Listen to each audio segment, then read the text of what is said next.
and it's all you. Welcome, everybody, to our installment of Beans and Bull, brought to you by the Wisconsin Soybean Marketing Board. I'm Pam Yankee. They call me the Fabulous Farm Babe, and I'm originating here in Madison. Glad to be your warm-up host before we get to the major content tonight, which is, of course, focusing in on how Wisconsin's ag economy is coming along in light of the pandemic and rolling forward in 2021. And we're also going to have a wonderful conversation with George Twohig, who is a very well-respected agriculture-specific attorney in the state of Wisconsin that's going to help us understand some of the changes that could be afoot in light of the new administration going in that could ultimately impact a lot of your clients, a lot of your farms, a lot of your friends when it comes to transitioning from one generation to the other, or maybe just as far as expansion plans are concerned. He will not disappoint, I guarantee you. So I thought tonight, as we get ready to send you off at the top of the hour, remember, the reason that I'm here is we want to give you an opportunity to win a $50 gift card to Cabela's. Now, I've got another one of my fine and dandy trivia questions ready for you, so you get ready to respond. We'll take all the respondents that have the correct answer that they email to me right away at the time that the question's proposed, and then we'll randomly select for that $50 Cabela's gift card.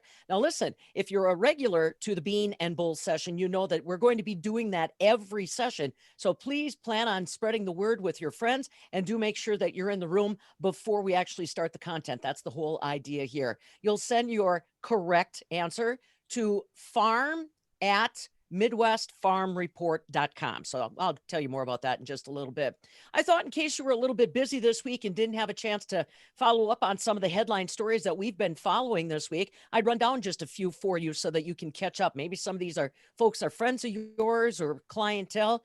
This week, the Outstanding Young Farmer Awards weekend actually happened face-to-face in Neenah last weekend, where they announced that Jennifer and Shane Sauer from Waterloo, dairy farmers in Waterloo, were selected as Wisconsin's Outstanding Young Farm Couple. They will be advancing to the 2022 National Outstanding Farmer Weekend. Like I said, Jennifer and Shane, dairy farmers in Waterloo. The runners up were Joe and Ashley Dudkowitz from Crivets. So that in case you missed that, in case you know Jennifer and Shane, or if you know Joe and Ashley, now you can bring that up in conversation. The other big item that really rocked our markets this week, if you weren't paying attention, was the announcement on December milk production. Well, Wisconsin saw 2,000 fewer dairy cows out there this December compared to last. We still had better than 3% increase in overall milk production at 2.61 billion pounds. Catch is, we weren't alone. The 24 dairy producing state average was up over 3%. And the part that really surprised me and apparently the market, we've got 107,000 more dairy animals out there this year than we did last, at a time when I think most of us thought dairy herds were trying to thin them a little bit or drop them down a little bit. Instead, we've got more cattle out there than we've seen since back in the 1930s. Also, speaking of Holstein, Wisconsin Holstein Association announced that because of the continued pandemic concerns, they are going to cancel until 2022 both the Junior Holstein Convention as well as the Adult Holstein Convention. And I know that's a bummer for a lot of folks that look forward to that on a regular basis. Also, as far as shows are concerned, don't forget Professional Dairy Producers of Wisconsin still planning a face-to-face annual business meeting that's going to be happening March 16th and 17th in Wisconsin Dells at the Kalahari Resorts. So watch for more details on how that is coming along. Speaking of dairy, congratulations to Mitch Brunig from Roxbury, Mystic Acres. He has been named the Advocate of the Year by the Dairy Business Association as well. Getting ready for Valentine's Day. Remember, that's not all that far away. Wisconsin State Fair announced that they're going to try to help you do a little something fun for Valentine's. They're going to make their cream puffs available curbside at the State Fair Park.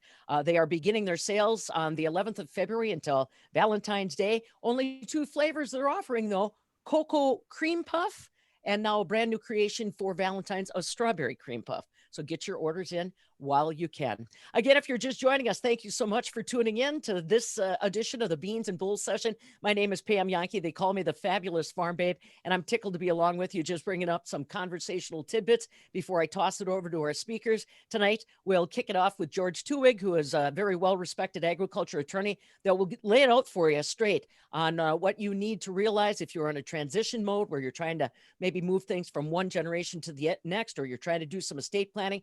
George will lay it out for you. And then Dr. Paul Mitchell is also going to come in from the Rank Agribusiness Institute. We had the Ag Outlook Forum this week, so he's red hot with trends on what we're looking at for the ag economics of Wisconsin agriculture come 2021. Little fun for you next week, in case you think the Farm Babe is nothing but cows, plows, and sows. Here's some stories we'll be bringing to you starting next week. Dairy farmers of Wisconsin, they love to bring buyers into Wisconsin to visit our dairy farms, visit our cheese plants, learn a little bit more about our Wisconsin heritage. Well, you can't bring them to Wisconsin, so how about we take Wisconsin to them? They just wrapped up a very successful buyer's trade mission that told the story of Wisconsin agriculture, our pride and our dairy, to more than 30 buyers from around the world, and it was very successful. We'll be talking about that next week. And although it breaks my heart to imagine that the Super Bowl is going to happen without my beloved Packers, we still thought we'd be able to talk a little bit about some of the things that lead up to the Super Bowl, like the menu for your holiday entertainment. And I called it Super Bowl holiday entertainment.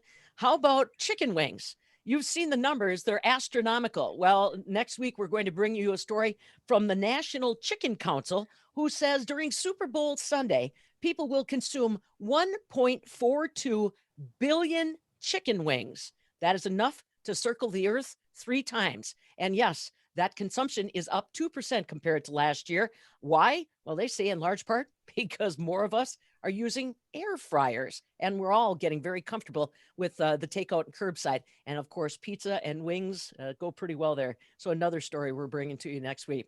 Want to thank Pat Mullally, who is the president of the Wisconsin Soybean Marketing Board. He is my guest tomorrow morning on our soybean checkoff chat, talking about how soybean checkoff dollars are being used. And of course, that in part includes the programming that you're witnessing tonight. Thanks also to Dr. Sean Conley for helping to collaborate and put all these programs together.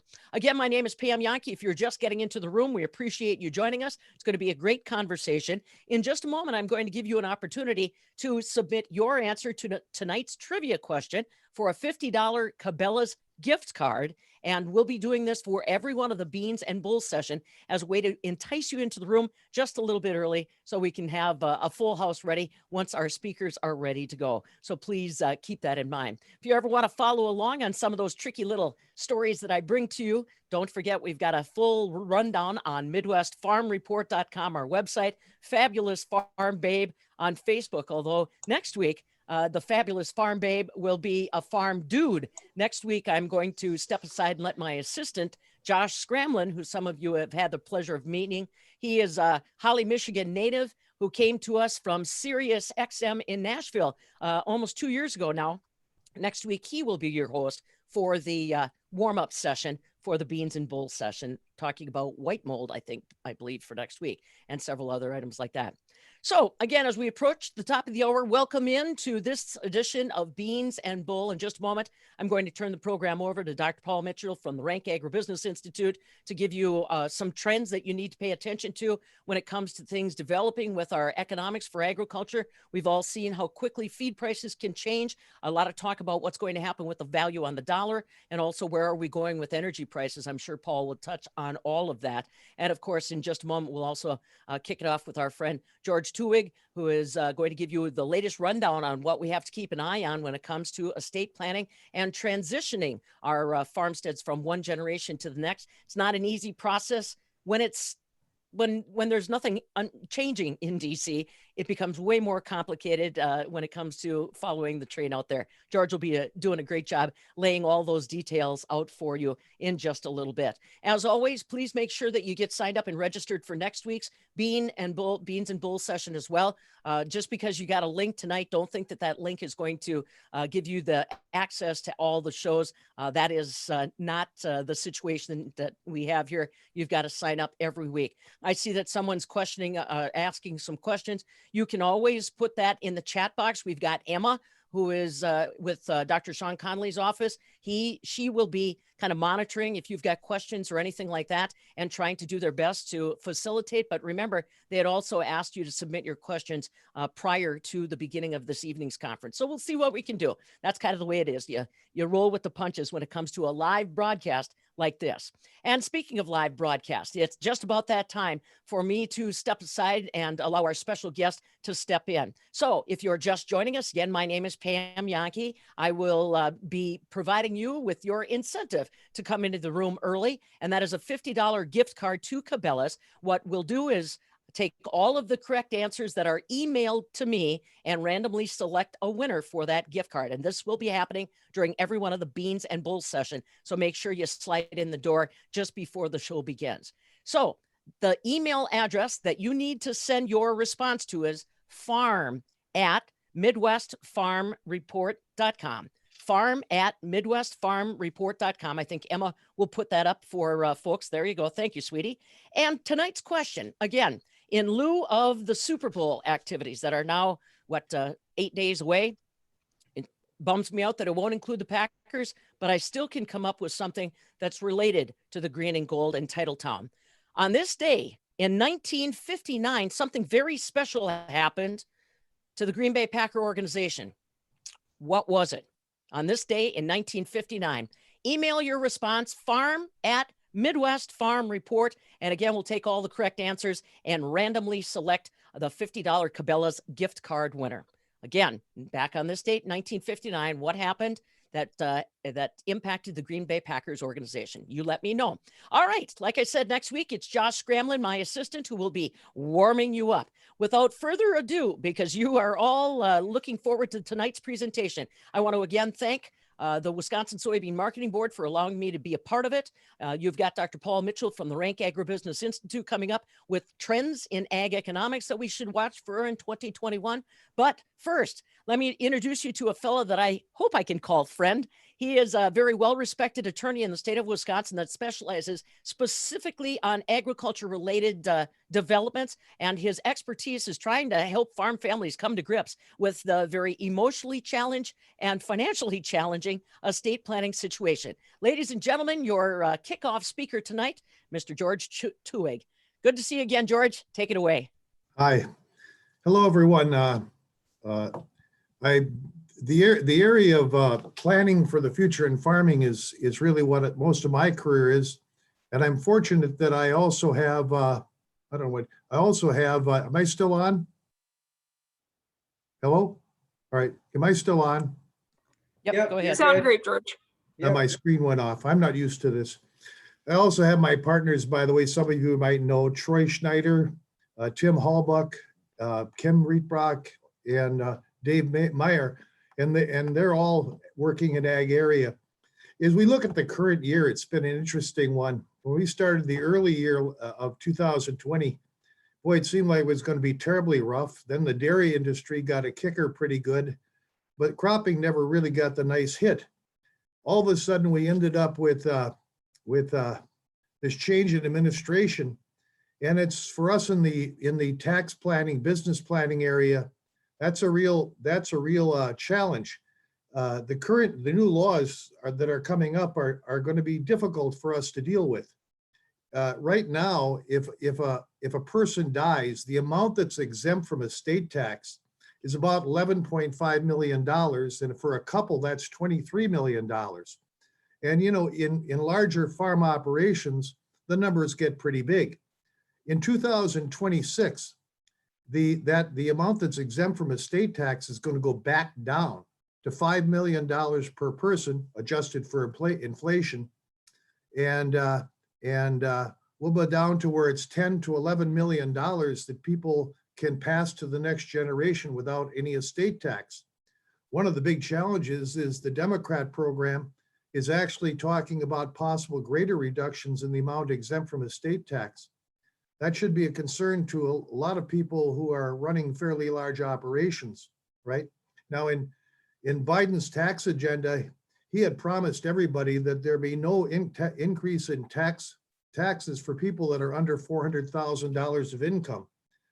But the plan really doesn't focus so much on regular human beings. It focuses more on if it kind of targets businesses. So if you look at it, one of the Democrat proposals is to take the corporate federal income tax, which in the last administration was dropped down to 21%, and take it up to 28%. There's also discussions about increasing the long-term capital gains rates, which really now max at 20% if you have a capital gains sale.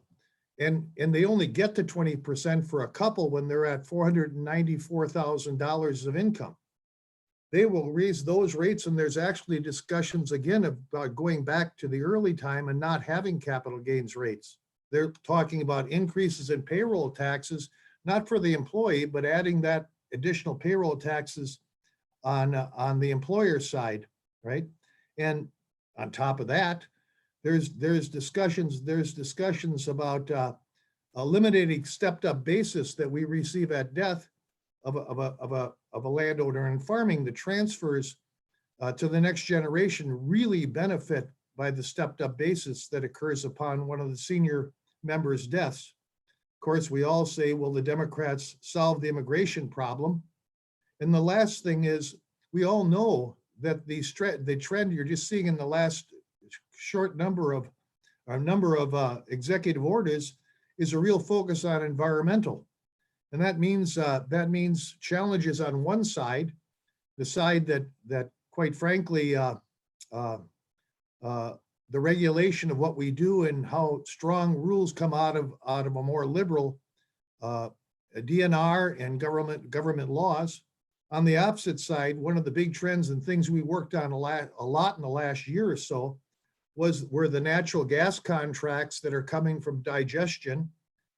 A whole lot of solar contracts that are happening across the state, from Janesville to north of Madison to up in our area, and even in farms, just individual farms having project guys come in trying to do solar farms. And some of our clients are really worried when they come in when wanting to put up a 2,500 acre solar farm, finding the land to continue farming on, right? And those contracts they're offering are complex, and quite frankly, when the developers offer the contracts, they don't necessarily provide the best terms. But let me move back into the area of succession planning. You know, we went from, when I first started, buying a farm wasn't a big problem. $400,000 would get you 300 acres, a herd of cattle, a bunch of equipment, and you could pay it off in 15 years, 20 years. Today, the inflating value of land, the higher value of equipment, just the general higher assets in farming, along with the debt it takes to make farms competitive, have made transfer planning a lot more difficult. So as we look at it, we say, and we come in and talk to somebody about succession planning, most people walk in our office and say, what should I do? And I say, first, we ought to figure out where we are. And the first thing is, if we can really have you annually develop real balance sheets showing the fair market value of the assets that are involved in the farm business, those that are in your LLC, those that are outside your LLC, like farm real estate, the investments people have, their life insurance, and other financial information, so your plan is actually working in your unique circumstance. Secondly is really sitting down, and this is hard, with yourselves and the next generation, and talking about the present duties that everyone has, responsibilities and authorities, and really how they have to change over the years, right? Hard one is to actually come up with what assets are necessary for the farm to continue for another generation. Well, we think a lot about the LLC that has the personal property, maybe the building site, but the whole base of land that's around that's necessary for the farm. And by the way, it's important to at least annually reaffirm your commitments about how management of the farm is going to go on, and also to talk about how ownership will transfer. And if most of us remember, we set up an LLC to bring our kids in, and we planned on doing periodic transfers, but quite frankly, a lot of times we never got around to doing them from years to year. By the way, and one of the hardest things that I have, and I got to do all next week, is sit down with some families and identify the current frustrations, the conflicts, the management issues, and that are causing people to have difficulty in working together and trying to get them resolved. And it seems like increasingly parts of what I do end up being mediation and trying to get resolution of things that people aren't agreeing on, right? Now, as we transfer equity to the next generation, it's not easier right now. With all these major developments, with all the depreciation we're taking, with the fast expensing we have, so often the amount of the value of the assets we want to transfer is much higher than the basis in those assets. But we bought the assets at a high price. We've taken a lot of depreciation, so our debts still exceed our basis. And when that happens, we end up with tax problems, even trying to give assets away to pass them to the next generation. And we know in the current environment we're in, next generation can't really buy those assets at fair market value. We have to get them at a price, get them to the next generation at a price that if the farm can afford to pay, right? Well, one of the solutions we hear all the time from the accountants is the parents should just hang on to the assets until the day they die. Because under the current law, if you die, your assets get a stepped up basis. Instead of what I paid for it, less depreciation, the assets are then get a new basis equal to the fair market value on death. In effect, dying is good for taxes, right? As long as you're not over those tax limitations, right? So, and by the way, the benefit of being married is you also get a step up in basis to full fair market value on the first death and on the second death. So we end up talking a lot about how we're going to transfer from one generation and trying to avoid the tax. In our larger operations, when we've taken a lot of depreciation and still have a lot of debt, we have to look at some unique ways to transfer equity to the next generation without creating tax problems. Well, one of the things we do is, first of all, separate the stock, the ownership in the LLC that you run your business with, to having voting and non-voting shares. So the parents can feel free to pass shares to their kids, but not necessarily give up their control, their desired level of control when it comes to voting. So often when LLCs get to where the kids own 50% or 49%, and the parents are then reticent to start gifting anymore because they don't want to become minority owners. If you have non-voting shares, you can gift a larger percentage, but still retain whatever level of voting control you want to have. By the way, we all promised our kids periodic gifts on an earned basis. Did those gifts actually occur when you said they were going to, right? Now, one of the things that we're doing more today is we're actually using installment sale of assets to the next generation. Even though it does create a tax, if we're picking real estate or cattle in the dairy business that are raised, or any other asset that's a long-term capital gain asset, we can sell it to our kid at a decent price, and then have them pay on an installment basis. And you can actually charge a very low interest rate called the minimum federal rate. This month, the minimum federal rate you have to charge on a note to your kid is only 1.35%. And of course, given the past years, some of our farms still have net operating loss carry forward. So if we transfer an asset, we can actually avoid paying the tax by offsetting that gain with the NOL. All right. By the way, I'm trying to get a half an hour done here.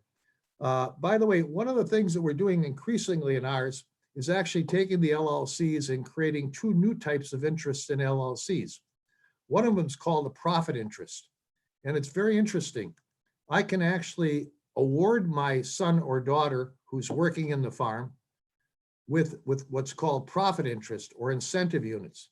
These units have no value when you give them to the kids or award them to the kids, but because they're working there, they are become members, and you can give them a percentage of the increasing value of the company and the increasing profits of the company without any taxation from the transfer.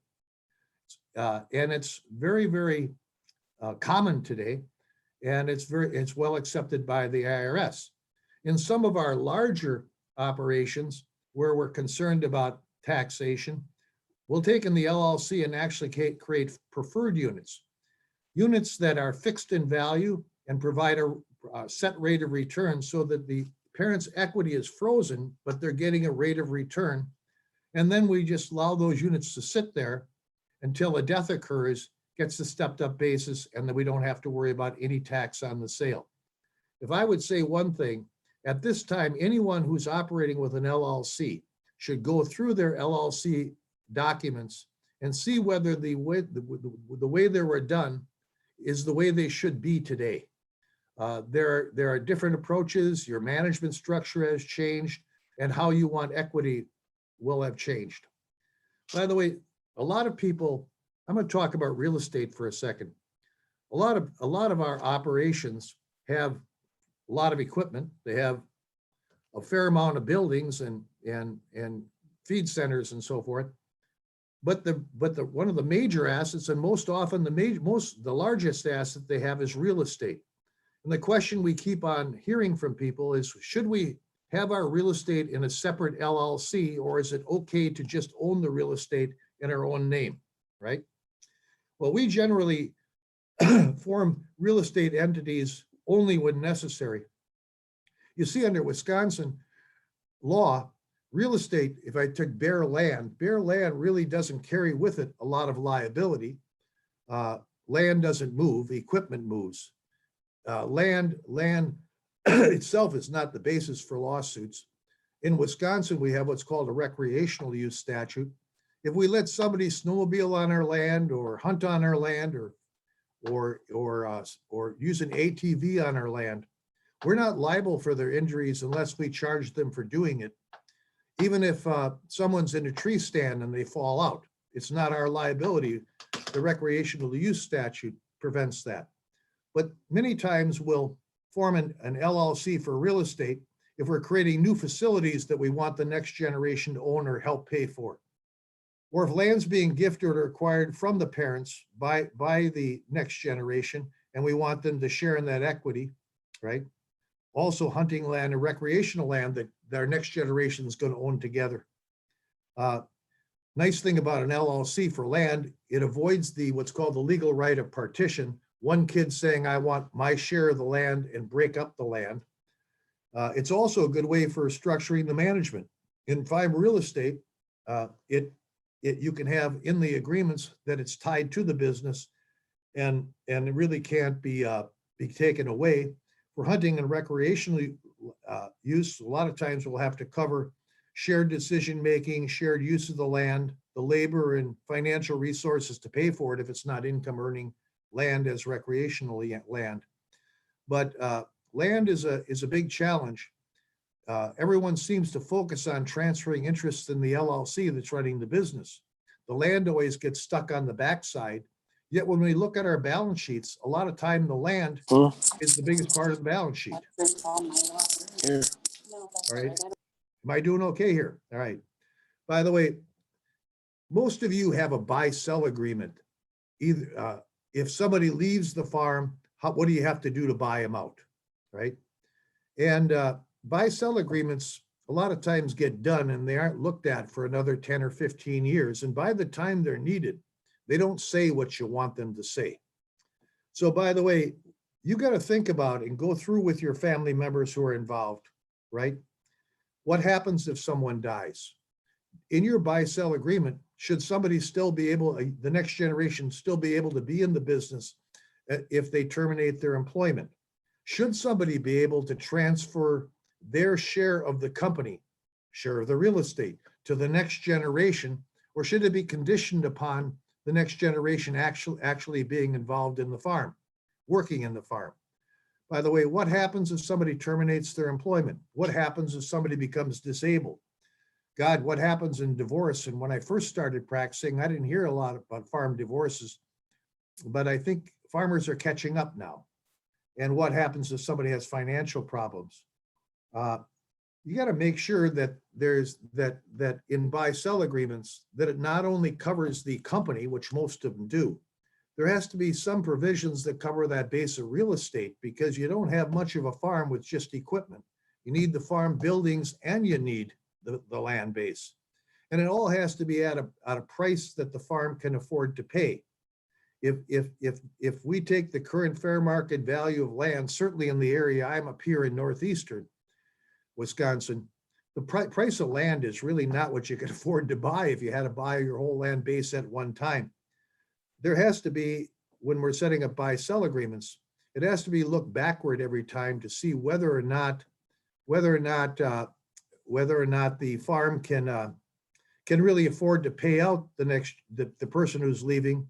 And sometimes that means the discounts have to be big. If I look at the old buy-sell agreements from years ago, a lot of them say fair market value minus 20%. Well, how does that work if it's 20% off of $10,000 an acre if you're right next to a bunch of big operators, right? By the way,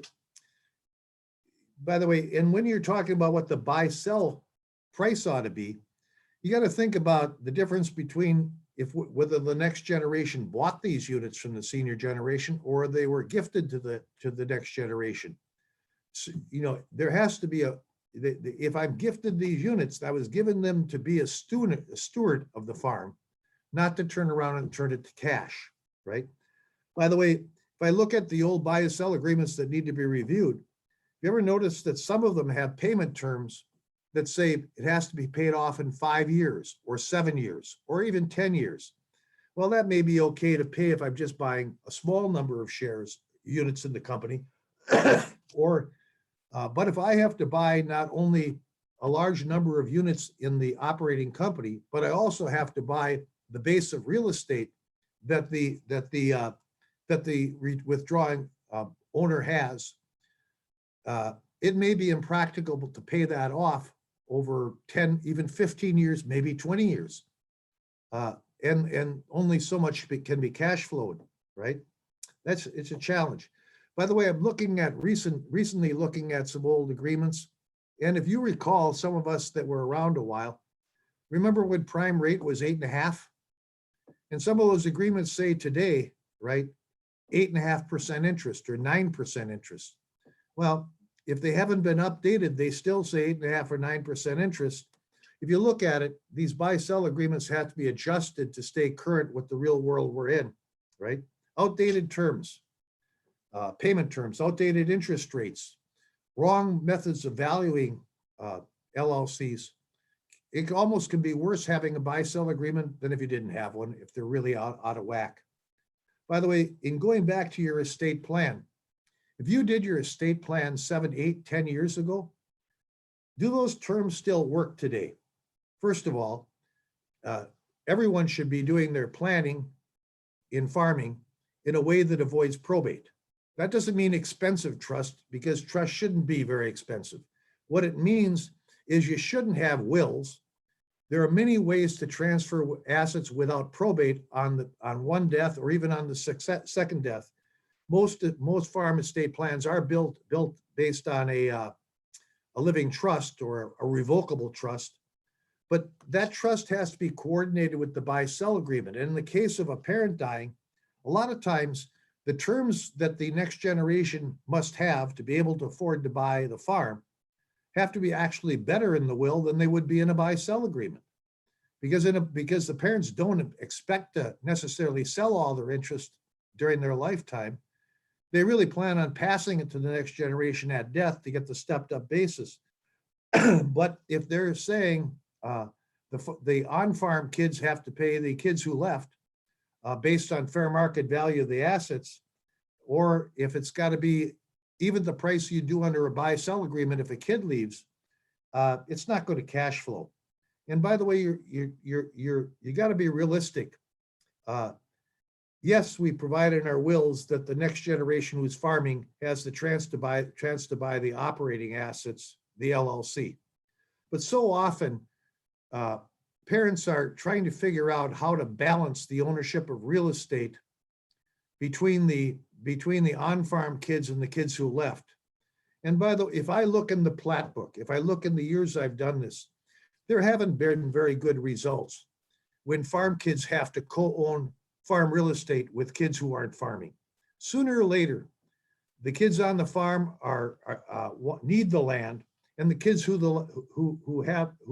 aren't on the farm, well, they just like to get their money.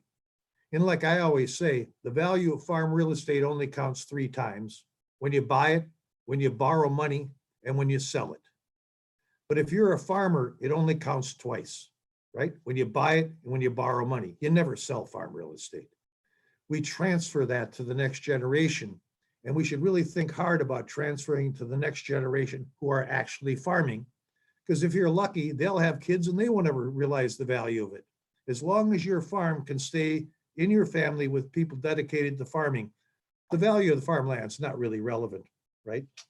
And by the way, sometimes we'll actually be saying, well, we got to make sure there's options to purchase the farmland to the extent you want the next generation to get paid, or the non-farms to get kids get paid. And if you're worried about the kids on the farm getting too good a deal, you may want to put an agreement in there called a sharing agreement, where if the kids who got the farmland turn around and sell it, they have to share a certain amount of those proceeds with the kids who didn't get the farmland, right?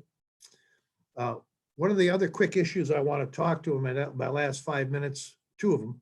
One of is, if you look at it, with all the people recommending that farmland be retained by parents until they die, so often we still have not only parents, but even grandparents today that still own bases of farmland. And that farmland remains essential to the farm, and there is the intention to pass it to the next generation. But the problem is nursing home, any long-term care situation can put real pressure on the land and the ability to pay for that care. Increasingly today, we're having to do actions to take for senior farmers and structure things so that we're protecting land, farm assets still owned by senior owners from the risk of long-term care. If we give the land away, there's still 5 years that they look back before the transferring senior can qualify to have long-term care paid by Medicaid, right? I mean, really, there are only 3 ways to pay for long-term care. You either pay it yourself, it comes right out of your money. You buy long-term care insurance, and I'm sure most of you feel like when you drive past an insurance company building that they obviously pay out less money than they take in. And by the way, the other one is to divest your assets. One of the unique ways of divesting assets is actually transferring them into a trust, a Medicaid trust or a Medicaid asset protection trust. Then you keep the source of, you keep the income, the rental income from the land, the right to occupy the home, but the principal, the land itself, is still protected against, is a divestment and not held against you for medical assistance purposes. And plus, if you structure it right, the land will still get the stepped up basis at death. People, as you age, or you find that your medical condition is changing, you got to be willing to go to that doctor, find out if there's a likelihood you could have a long-term care situation within 5 years, and then take action to protect your assets. And the last thing I wanted to say is that a lot of people kind of believe that once they're working full-time on the farm, there's no reason to learn anymore. And I really stress that when you have the next generation coming up, no matter what age, yourself, it's really smart to make sure those people gain better skills in management, better skills in working, better leadership skills. And, and I always stress this, it seems like 90% of the seminars that you hear are about how to be a great manager or how to be a great leader. One of the things that we miss is more seminars on how to be skilled at your work and be a better worker. And so when I think about it, one of the biggest things we ought to do is really have a plan for how our next generation can get more knowledgeable, better at their skills. By the way, the extension, industry seminars, training seminars, and training programs are things you ought to build into your plan for managing your business. By the way, and I also, am fascinated.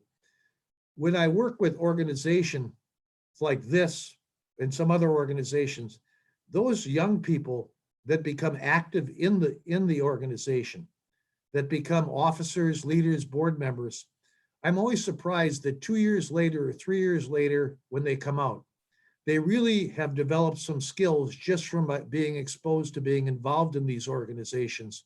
By the way, active participation by the successors in Wisconsin Soybean or in other industry organizations is something you ought to take some time and get your kids involved in. I now hit a half an hour. By the way, unfortunately, you can do this for hours. I guess that's what I'm finished with my presentation. George, thank you. You did awesome. Emma, I saw a question in there and you kind of touched on it a little bit, George, but I think if you wouldn't mind hitting the questions, maybe No problem. some other people have a few too. Thanks again, sir. Great job. Yeah, thank you so much. Could you speak some more to the tax implications about non-partner sibling inheritance when one sibling is in partnership with parents? Oh, it's kind of strange. If you look at it from you're talking about estate tax, right? I'm going to assume so. This is a question from Lindsay. If you don't mind throwing that in the chat as well, Lindsay. Okay. If a parent dies, there is no tax on inheritance by the heir. The tax is on the estate. And right now, there is no estate tax unless the estate is more than $23 million. The challenge is that exemptions going down to $5 million per husband, $5 million per wife. In 2026, that'll be adjusted for inflation. By the way, $10 million sounds like a lot, doesn't it? But when you work with farmers, if you have 1,000 acres, right, it's not that much. And by the way, they could say, and people in Washington think a farmer is rich if he's got 1,000 acres worth 8,000 an acre, right? But he's only rich if he sells it, right? And of course, if he sells it, he's going to go to hell, right? So we're hoping that they will keep the exemption high enough to not affect family farms, or that they'll come up with a special tax provision related to small business and farms. They had one years ago. But the challenge is also, if you look at the way we're spending money, it's clear what the goal is to increase taxes, right? And most people who don't live in the Midwest, and by the way, I went to school at Georgetown. I was out there 6 months ago or 7 months ago. People on the East Coast and the West Coast, they don't even think about farms. They don't even know what we're doing, right? They don't have any idea what it's like out here. If you think that farmers are even being considered as they pass these laws, no, they aren't. And so I'm very, very concerned about this new agenda and how it's going to affect farms. So I think we're able to use tricky stuff to move large assets with no tax, but we need time to do it ahead of time, right? So best way I can describe that is we built a $25 million plant to process some ag products. The day after we built it, we got it appraised for 17 million, right? Because it's always lower after you got it built. The same day, we passed it into a trust for the next generation, owned by two brothers, and we got a discount on it because we passed a minority interest, so we only had to show the gift as $8 million, right? So they were able to transfer a lot of equity with little tax, right? Without paying any tax.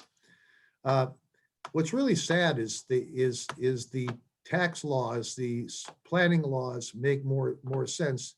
By the way, I just had a case where we probated a trust who died, somebody who died, and the estate was $4 million, right? And we provided in there the personal representative, the trustee didn't get paid anything. So the kid who was the trustee didn't get paid anything. Our fees for handling the estate were, I don't know, $3,000 because it was all set up to transfer. At the same time, I was a guardian litem in an estate that went through probate in Manitowoc County. It was $4.2 million. The personal representative's son took an $84,000 fee. That's 2% of the state by statute. And the attorney took $120,000 plus for probating the estate, all because they used a will instead of a trust. So what happens is you're also a little bit in the hands of whoever you talk to, because they'll tell you what you ought to do. So we see guys today, they're doing living trust and they're charging $8,000, $5,000 for a living trust. Those numbers are stupid, right? They're just stupid. A living trust isn't that complex. You know, LLCs can be very carefully drafted to accomplish all the desires you have. But as strange as it is, we're all kind of stuck. If the insurance guy sells you insurance, is it really the insurance you need, or is he just trying to get a commission, right? If the lawyer is saying you need an estate plan, is he saying it because he can charge a lot for an estate plan, right? And you kind of wonder. And by the way, I don't need, you go like a accountant is focused on the accounting world. Investment advisors, doesn't it kill you? You buy some stocks and they don't call you while the stock market goes down. I think the problem we have in our world is finding people to work with as a group that everybody trusts as being honest. So be blunt with you. I'm pretty disappointed because I'm getting old. I'm getting pretty disappointed about the integrity of people selling stuff, right? Yep. And it's probably the most disappointing thing in my career to watch people being overcharged for stuff that's they shouldn't get overcharged. And then, So by the speaking way, of charge, I pardon? don't want to cut you off, but we Yeah, do go ahead. need to get one more I'm done. question in before we switch Okay. speakers. Go ahead. Why do you use $8,000 per acre as a land value? This was a question from Fred Brown in our chat. Oh, by the way, I was using it where I am up here in North. If you look at Manitowoc County, Kewaunee County, that's probably where we are right now. And we were a lot higher than that 4 or 5 years ago. Okay, so it's just the value near you. Yeah, that's near me. If I go over in Marshfield area, do a lot of work in Marshfield, 4,500 to 5, right? If I go up to Eau Claire area, right? If I'm west, it's fairly high, 6,007. If I go straight north and I'm up in Balsam and some of those areas, it's 25, 35. You know, the price of farmland in this state varies dramatically here at this time. So why to use that? Those are our latest transactions over here, right? Over there, it's easier. Well, that makes a lot of sense. Thank you very much. And I think we all got a lot out of that today. Well, I hope so. Thank you very much. Yeah. Okay, Paul, I'm going to go ahead and ask you to unmute, and then I'm going to make you a co-host, and you should be able to ask to share your screen when you have your slides open, or I can go ahead and spotlight you. It keeps saying the host is disabled screen sharing every time I click on that. Just make me co-host. Yeah, there you go. There we go. All right, give me a sec here. Thanks again, George. I'm going to go ahead and unspotlight you, but we'd love to have you stick around if you'd like to. Yeah, I'll sit around. All right, everyone, thanks. It's nice to hear that. I teach some of that stuff in my class. And so, okay, so it's nice to hear a professional talk about it, and I learn something every time. Okay, did it go into presentation mode? There we go. All right. I'm just going to give a quick update on federal programs and the farm economy. I'm going to really want to focus in on 2020 this year. It was a stressful year for agriculture in general. And the hard part that's hard, Yeah. we're seeing your other screen. We're not seeing your slides. If you have them open, we're seeing if you've got. All right. together. Thank you. Let's try it again.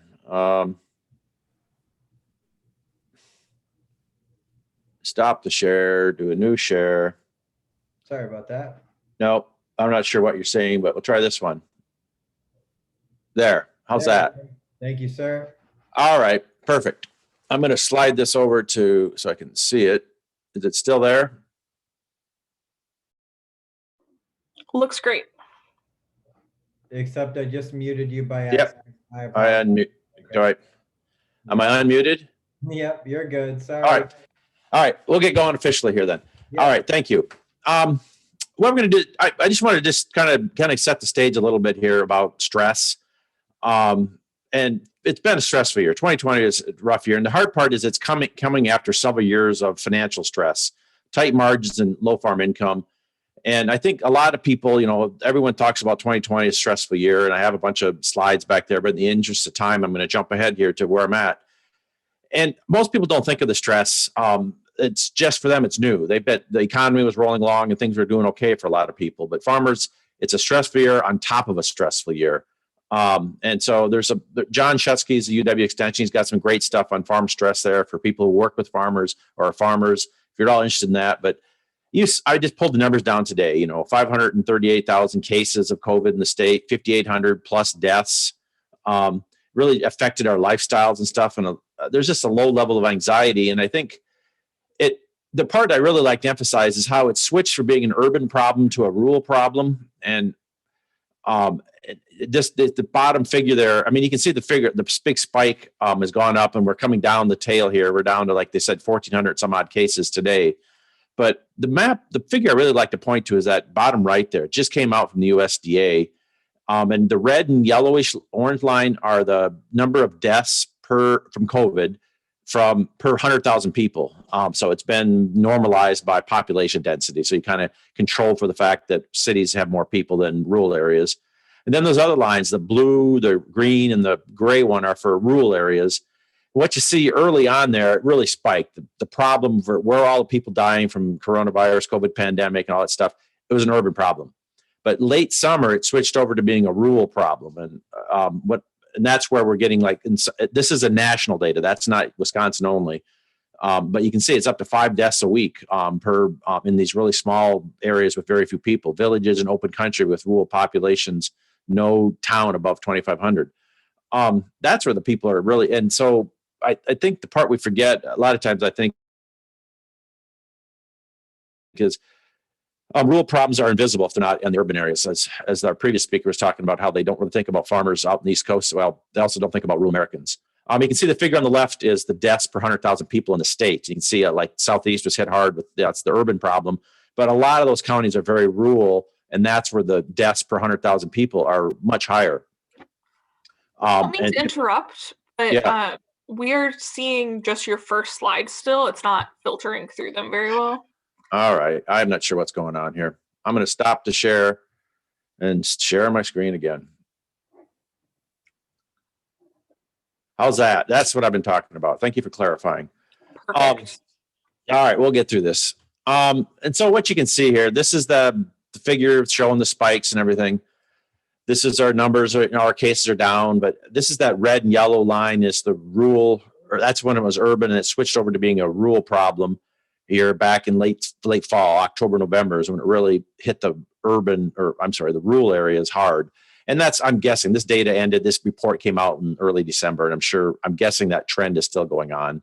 And then this map on the left is the Wisconsin data showing the dark counties are where they have over 100 deaths per 100,000 people.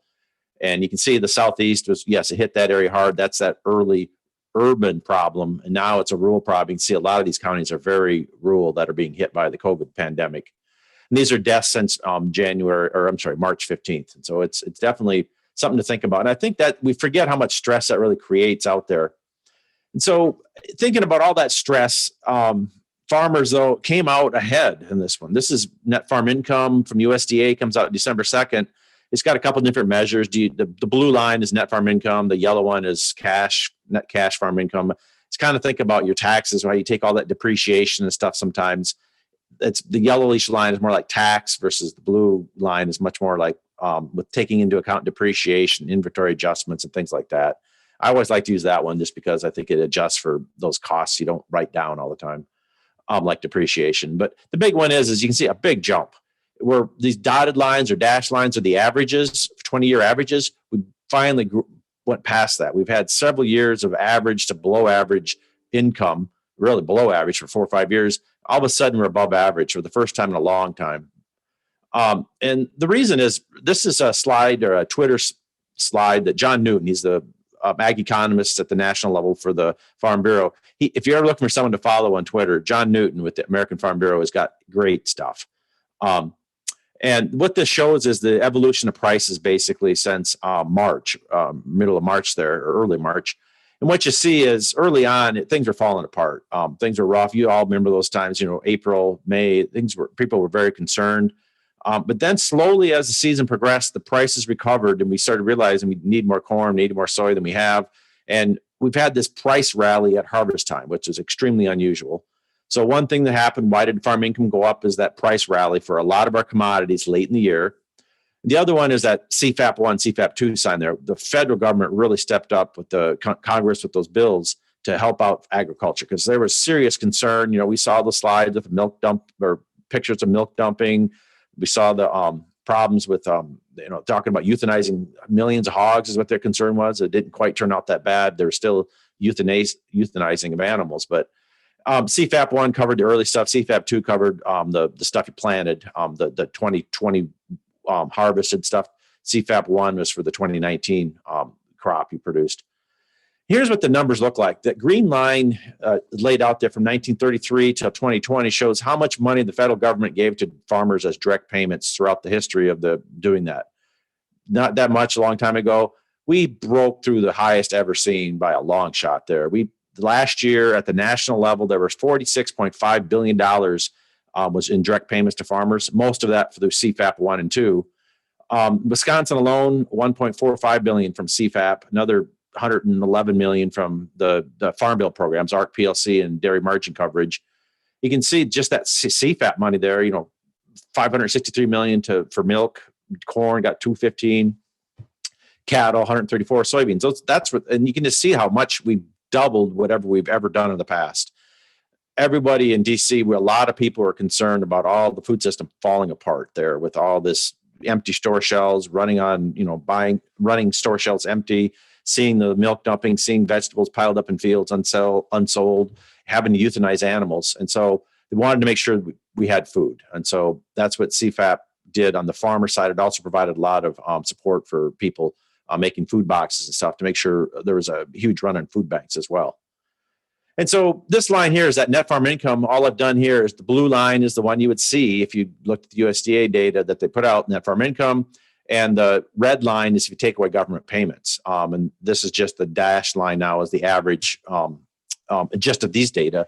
But the point is there's a huge chunk of that farm income this year that came from government payments, about almost 40%. But it's also net farm income is highest it's almost ever been since the big peak of the commodity prices back in the 2012, 13, 14.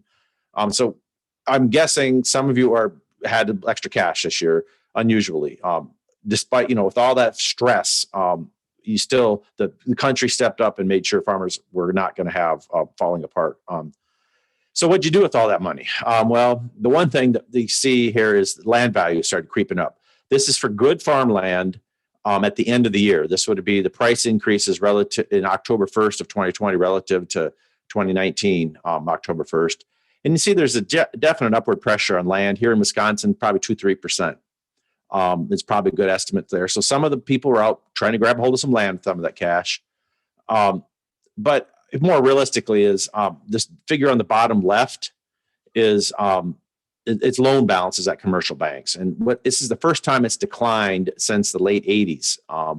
So a lot of people paid off debt. What you see is farm debt outstanding at commercial banks. It was negative, meaning it went down instead of slowly growing because our assets, everything, land values are going up. So if you borrow money, and so usually you can still come out ahead even if you borrow money because your assets are going up. This time there was such a pay down that it actually went negative. The last time it's back in the late 80s that it ever went negative. We had some times it was close. I'm looking at the black line, and they split it between real estate, non-real estate loans.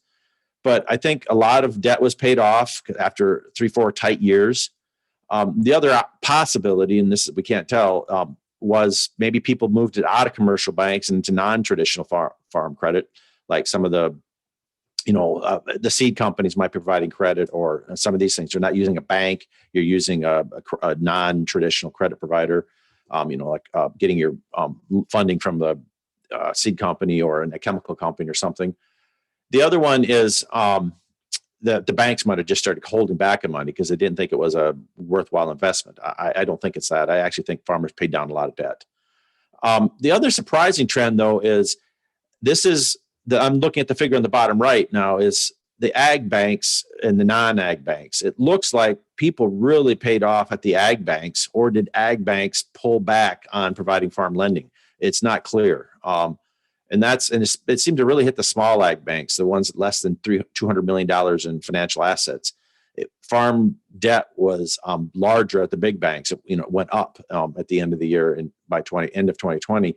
And I'm not sure, are people moving out of the small banks and into larger banks? I would love to have some discussions with the ag lenders here, but I think a lot of that money was used to pay down debt. And it seems to be, I'm not sure about how it's differentiating between the large banks and the small banks. But like I said, I'd like to talk to some of these community and smaller banks and wonder what's going on.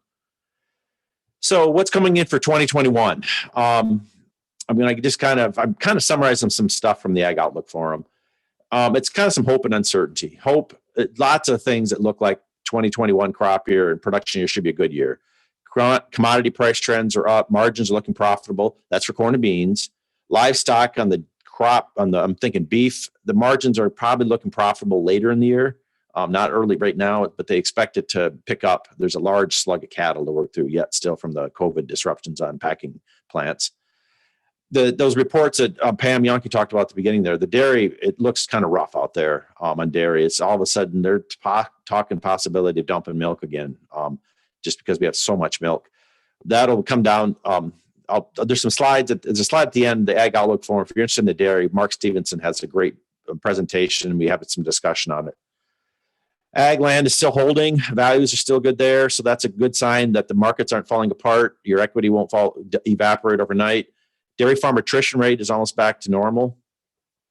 So that's good. It really was high for a while and over a couple, 3 years, and now it's doing better. And it seems like the food system has adapted to COVID. There's some tremendous volatility out there, though. We're in a recession. The whole world is, and no one knows how quickly we're going to recover. We got these vaccines rolling out. We got these variants, and will the vaccines work? Will the variants cause a pandemic, renew the pandemic before the vaccines get there? We don't know. Consumers, nobody knows what's going to happen there. This new post-COVID economy. What's really going on in China and these other export markets? We don't have people going back and forth between China and the U.S. or U.S. and Europe. We don't know as much about those markets. You see a lot online on news, but you don't know what's really happening from talking to people and being there yourself. And so that news is thinner. And so there's a lot of volatility in the markets. A little bit of news and people believe it, boom, the market goes up or market goes down. So that's kind of a quick assessment of the sort of the farm economy 2020 into 2021. Now I want to talk about federal programs here in a few minutes, and mostly because I've been getting questions. I just want to make sure people are aware of some resources. All the signups for your NRCS programs are open or will open up soon. You got your CRP signups open to the 12th of February, March 15th to 23rd, the grasslands one, which I don't think works here, but EQIP is up until the March 20th. So if you're going to do those programs, get it done.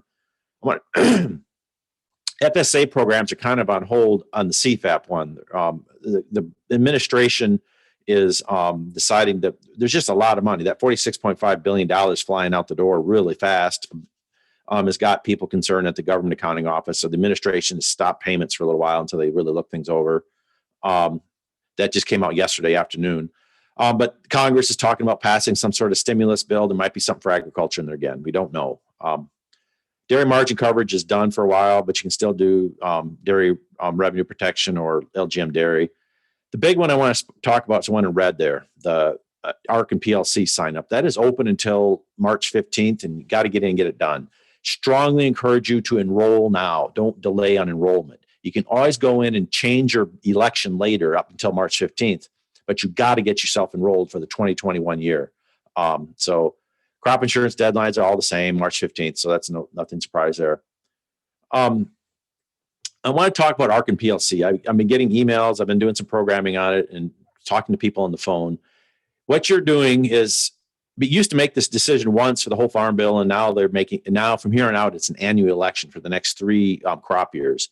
You have to choose. What do you want for your corn base acres? Do you want ARC or PLC? Do you want corn or your soybean base acres? You can actually do it differently for each farm and everything like that, each of your FSA farms. I think it's going on now. This is for the 2021 crop season. And I always like to emphasize this to farmers. You're talking about the prices for the crop that'll be set from September of 2021 until August 31st of 2022. This is a long ways in the future. And then if these payments do come, they're not going to come until September, October of 2022. So you're making guesses about a long ways ahead in the markets when they're all this volatility. I've made a resources page. I'll leave this up for a little while, but you can just Google or email me. My stuff will be at the end there. But you can get to just, talk to your county agent. He or she will know too. It's got a bunch of stuff. Recommendations, that's where I'll talk about that today here. But there's a lot of videos on how the programs work. I'll put some updates up there pretty quick. If you want to use that simulator tool, there's a web thing or a video on that, how people who might find ARC IC useful and things like that. So if you're looking for information, there's a lot out there on ARC and PLC decision-making. I'm just going to do the recommendations part here really quick. But if you want more, it's all here.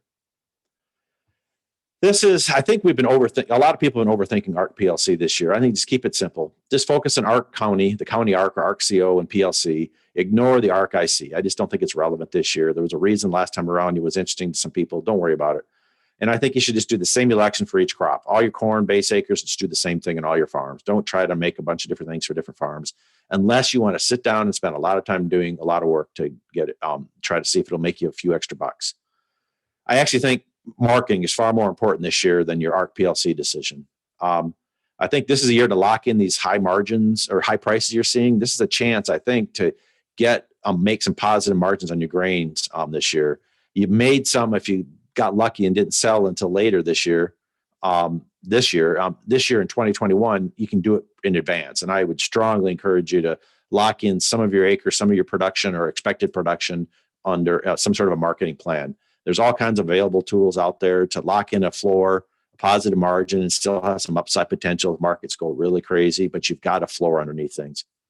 And to be frank, crop insurance is going to be a much better tool to guarantee your revenue and give you a floor than this ARC and PLC decision. ARC and PLC use these marketing your average prices from back in the past and everything, and this Olympic averaging stuff. Revenue protection, RP, it's just using your yields and the Chicago Board of Trade prices. I expect some pretty good prices locked in February trading. The markets are unstable, volatile. But those prices for the November, December futures in February are going to set the crop insurance price, and they can only go up from there. The crop insurance price will not go down after those are set. And that crop revenue protection is great. You're always going to have the grain or the money to buy grain at harvest time prices to fulfill any contracts. And that includes feeding your livestock. I always think of got to feed the cows. That's a forward contract. You got to deliver. I think that's more important this year is making sure you have a good marketing plan and lock in some of this stuff. If you don't know what you're doing, hire someone who can help you figure it out. But in the meantime, I'm still going to do the ARC PLC recommendations. For corn, my recommendation is sign up for PLC. For soybeans, sign up for ARC. If you're going to do a supplemental coverage option, SCO on your soybeans, though, some people have been poking around with that new crop insurance option. Then you have to do PLC for your soybeans as well. You can't buy SCO unless you've signed up for PLC. So that would be a reason to do it. Last year, the 2020 crop year, about 1,500 farms in the state bought SCO. That's across corn and soybeans. And so some more and more people are looking at that. The other crops I'll quickly talk about: PLC for wheat, oats. I'm thinking county ARC or ARC-CO, barley, sorghum, sunflower seeds. Sign up for PLC. What I'm going to do is kind of quickly go through the three of the big ones, and then take some questions here about what the logic behind it all. Here's your crops. These are the reference prices they use: the 370, 840, 550, 240. That's the price at PLC. If the national marketing year average price falls below that 370 for corn or 840 for beans, you're going to trigger PLC payments. The 2020 prices are there in the middle column, and then the far right is the projected 2021 prices. These are probably out of date. These came out on November 20th, so it's been a while. Markets have moved even more since then. And this is USDA projections for the national marketing year average price, not the Board of Trade price. You can always look the futures up. They had $3.65 for corn. They had $10 for soybeans. I'm guessing if they could, update them for today, they would be higher. There's wheat and oats are there as well. You got to remember, this is we're talking about the 2021 marketing year, which is the price of corn, the price of soybeans from September 1st of 2021 all the way through to August 31st. So there's a lot can happen in that marketing year. It isn't just the Board of Trade price at November/December futures. So what this is here, that red line is that reference price for corn. That's 370, going all the way back to 2013 until 2019, and then 2020 and 2021 are projections. That's why they're dotted. And you can see where the prices have been. And so PLC is still a good option. Even that 365 is probably too low. I would assume it's higher. How much higher? I don't know. It's how much you believe the market's going to stay up. But there's so much uncertainty that price could fall. It seems like there's a lot of shortage of grain right now, particularly corn. We're exporting it. The Chinese are buying it. Mexico wants corn. People want soybeans. And so stocks seem low, but who knows? If the markets get disrupted by a COVID pandemic and they don't move, prices will fall. We don't need them anymore. I mean, that's what's going on with dairy. People want milk, but we got an oversupply of milk because the markets aren't moving like they were. So for PLC is what I'd recommend for corn. Even if you put that price above the 365, maybe it's 380, $4. I don't know what you think it's going to be. There's still a likelihood it will fall below that, and that's where PLC will help. Even with the real reason ARC doesn't work so well is on this situation is ARC. It uses the Olympic average of yields at your county level from 2014 to 2019, and that 370 price to calculate your guarantees. And then you still need a 14% loss at the county level using that 370 guaranteed price and those yields from those past years. But I expect prices to be above the 370. So that's why ARC ends up being smaller or not paying as well. ARC is not the best right now on corn because that price floor of 370 for PLC is still likely or more likely to pay. I'm hoping prices are above that, but you never know. Here's soybeans here. Same thing back to 2013 all the way up to 2021. We got the actuals in dark and then the dash for the projected. We've had PLC for soybeans for way back when, and we've never paid on it. The only thing that was ever paid for a farmer is ARC County, and it's because our price has been right at this, just above the 840 floor that PLC uses. So, and ARC is more likely to pay. PLC never triggers an 840 payment. As you get to these really high levels though, of expected prices, $10 or, the 2020 is over 11.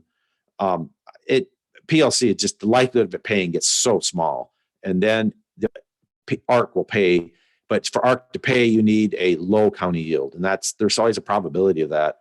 And so if you're concerned about low county yields, let me slow down. ARC and PLC in this situation, I don't expect either of them to pay very much for soybeans. If they pay, it'll be very small.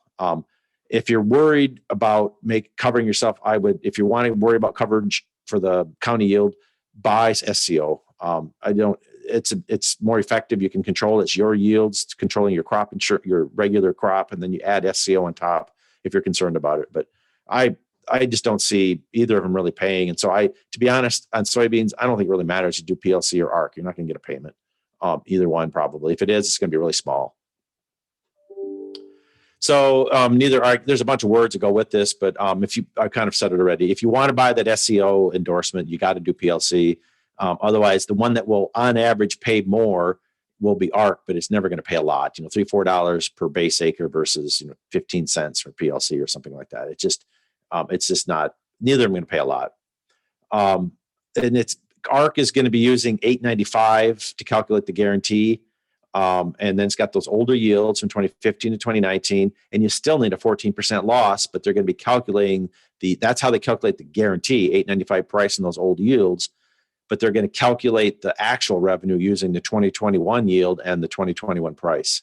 And then you need a 14% loss. So you're going to need a pretty good loss because I expect prices to be above $8.95. So if prices are anywhere near that $10 level, ARC payments are only triggered if you have low county yields, and you're going to have pretty low county yields. More likely, you're better off just having a good crop insurance policy. If you want more coverage, get the SCO on top of it. We'll quickly do that one, and we're over the time here. That one's PLC is pretty obvious. There's the red line is where the floor is. The blue line is where they've been. This is where they're expected to be. PLC will pay. That's the one to get. If you had PLC for your wheat last fall, you got money. Not going to say much there. So the only thing I really want, this is the summary in short. There's the page for the the resources for ARC and PLC. Hit that. But the one I want to emphasize is the one at the bottom there. That's the Ag Outlook form we just had a few days ago. On that page are a price outlook from John Heinberg at Total Farm Marketing, Stuart Peterson. He's got a price outlook for grains.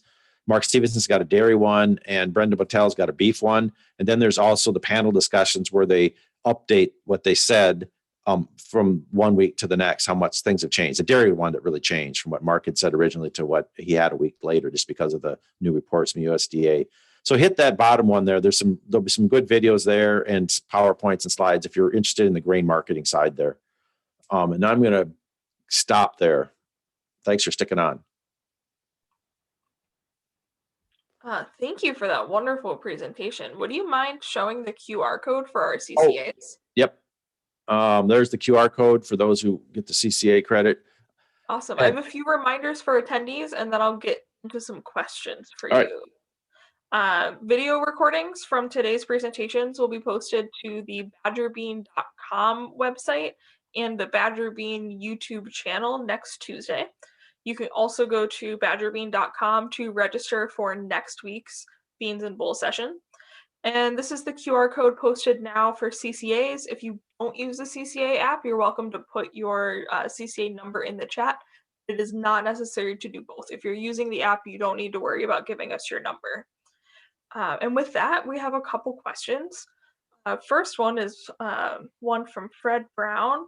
Do you feel like the CME will stay strong moving forward? Yeah, if you really get that I'll put that other one up. I'll leave this QR code up, but there's so much evidence pointing to tight stocks on corn and beans both. If you hit what John Newton's been doing on Twitter, the Chinese are buying corn, they're buying soybeans, and the stocks are low, and so there's so much strength in the market. The demand seems to be there, but things can go haywire. But yeah, I expect things to stay up for a while, even into the 2021 crop year. And so I would hit John's thing or just read about it. But yeah, I expect that strength. But expect it also to be very volatile, to all of a sudden have a 20-cent drop because some news thing comes out about the variant cases or the COVID economy or something Biden administration is doing or something Putin's doing will move the market because everyone's jittery. All the speculators out there that sort of lubricate the market are all very jittery. And so we get lots of volatility in the market. And then could you clarify what SEO is for some of us? Yeah, it's a new crop insurance policy that came out maybe 4 or 5 years ago, but never had much traction because everyone was doing ARC was popular. It's been coming on. It's called Supplemental Coverage Option. And so you take, like, let's say you buy 75. Let's say you buy every 80% revenue protection. And so you take your average yield and you take the time the Board of Trade price they give you, and you get your average revenue for your farm, and then you get 80% of it. That becomes your revenue floor if you bought 80% RP. Well, you have to have a 20% loss. You have to be 20% below your average yield revenue before you start triggering, crop insurance payments then under revenue protection. Well, that 20% deductible, what you can do is you can buy something called Supplemental Coverage Option and go move that up to 86%, but it's not your yield that triggers the payments, it's the county yield. And so you can go up to 86% of your guarantee of your revenue price times yield. but it's not driven by your yields falling below, it's the county yield. And so SCO it's a new one. And now there's a new one called ECO, enhanced coverage option you can put on top of SCO. And so they're coming up with these programs to provide coverage for shallow losses. So The we've hard part actually is, got a question for ECO in here as well for okay. corn from Nancy. So any comments on supplemental ECO for corn? Yeah, ECO, you don't have to buy PLC. You can, or I'm sorry, sign up for PLC. You can have ARC. So some people might be looking at that as well. And it's really what they allow you to do is, I think ECO gets up to 95% of your average yield times the Board of Trade price. But again, they're all driven by the county yield, and so it really, and they're still subsidized. So there are a deal. And if you want to, this is a year to think about looking at them, because I think you can use them to lock in a pretty darn good margin. See what that price is in February on the Board of Trade. That sets that crop insurance price. And I would look at them, but I wouldn't. The way I think about risk management, it's like your taste in restaurants or food. One person loves a certain restaurant and no one else likes it. There is no right or wrong on risk management. It's what makes you comfortable. And so if you're comfortable paying whatever the cost to get that, great, do it. I'm not saying it's a good idea or bad idea. It works for you, then do it. Other people will say, I'm fine not doing it. So, but I think it's a good year to use your crop insurance and your marketing to lock in get some good protection on the price floors, because there's money to be made out there. You can lock in prices above your cost of production probably. And who knows what the summer and fall is going to bring and into next year for these prices that are used for this ARC and PLC. I would focus on insurance and marketing, good marketing this year. I like that restaurant analogy quite a bit. And our chat's been really busy, but it's mostly just compliments. So lots of us got a lot of value out of your presentation and out of George's presentation as well. I'm going to go back a slide and some of the QR. Just if you want more detail on things than I've given you, it's that link at the bottom there, rank.aae.wis.edu/2021-agricultural-outlook-forum, or just Ag Outlook Forum. You can get to those videos. There's a nice panel discussion from John Heinberg, and then you got somebody from Landmark, Josh Gunnett, and Chris DeLong from DeLong talking about the grains. And so I think you can get some information about what's going on in the grains world. They're pretty good. I am just typing. Could you go back to that slide real quick? Oh, sorry. Yeah. I'm going to type that in the chat so that people don't need thank you. to type it themselves. Yeah, and that resources page is there as well. But that one, like I said, I just think I've been getting some emails and phone calls from worried farmers certain places. I think we're overthinking it. Just make your decision to be done. And corn PLC makes sense because that 370, to be frank, I hope we don't see 370 at the national level, but we still could. Makes a lot of sense. We are all caught up on questions. I'm going to give people another minute or so if you want to go back to the QR code in case people missed it. And then just one last reminder that you can register for next week's Beans and Bowl session at badgerbean.com. Should probably just put that in the chat as well. Yeah. Thank you. And Paul, if you wouldn't mind sending over your presentation deck, I can post that next week as well with your video, just so that people can click on those links and have that information and some of that data to spend a little more time with as well. All right. I'll send that right in the next few minutes. Awesome. Thank you, sir. Much appreciated. Great job. Emma, as usual, really appreciate you, and thanks for all your help too. You're welcome. Yeah, and thank you to our wonderful speakers today.